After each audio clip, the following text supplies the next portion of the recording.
well fielded. Now they want Mark Waugh off the ground, and I think my reaction, I've got to say, was that Mark Waugh was out. Lehmann has left. Will they call for a replay here? I agree totally. My initial reaction was that Darren Lehmann had gone past Mark Waugh. And Ganguly's quite right to ask, but I guess once the umpire's made a decision, Tendulkar, Ganguly, they're all saying, hey, and Mark Waugh's getting involved in the conversation. If I were Mark Waugh, I'd be walking well away from this conversation, because he can only lose. If they call for the third umpire, I would suggest that Mark Waugh is in trouble. Now, the umpires are going to confer whether they can actually call for the replay, Green. Well, I mean, the object of the exercise here should be to get it right. This is actually a very significant point.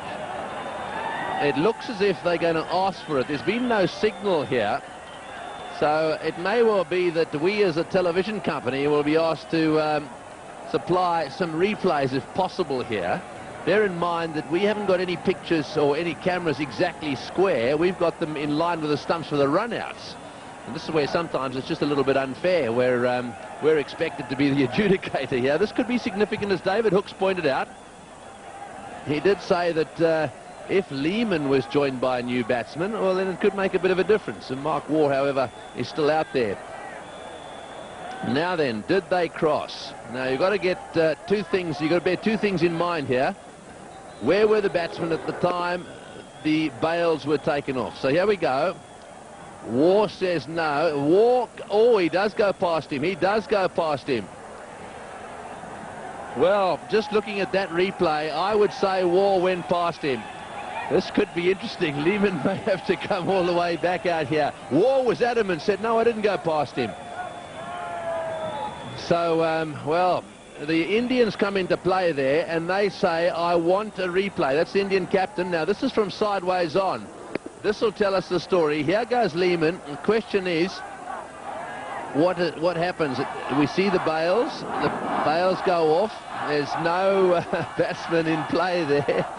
There's no doubt someone's out.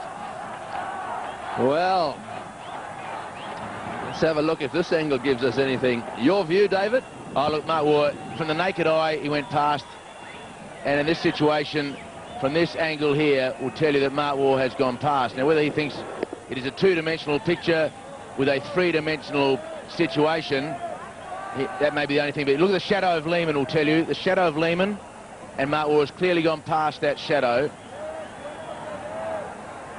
So that's why Mark Waugh, I felt, had to stay out of the argument. Darren Lehmann, very much a team-orientated decision. He's just walked straight off. Yes, I think that's what he's done. But I think you're looking at the shadows there. Let's just watch the ball come in. This is going backwards. Now we've got to go forwards and just have a look to see exactly where they get to here. Now the ball's coming in. Watch the shadows. They equal there. And do they go on? A little bit further on. The ball's coming in. Mark Waugh now into a position where his legs come together. There's no doubt in my mind that Mark Waugh is the man out there looking at it that angle. Very close, mind you. Well, pretty tough for the third umpire to make a definitive. With the angle of parallax law, I guess he had to make that decision, but it looked as though he'd gone past. And, well, Darren Lehmann has done the absolute right thing. He just scooted off the ground. We should mention also that the umpires in the middle didn't make the third umpire signal. Really, did they? They just picked up their walkie-talkies.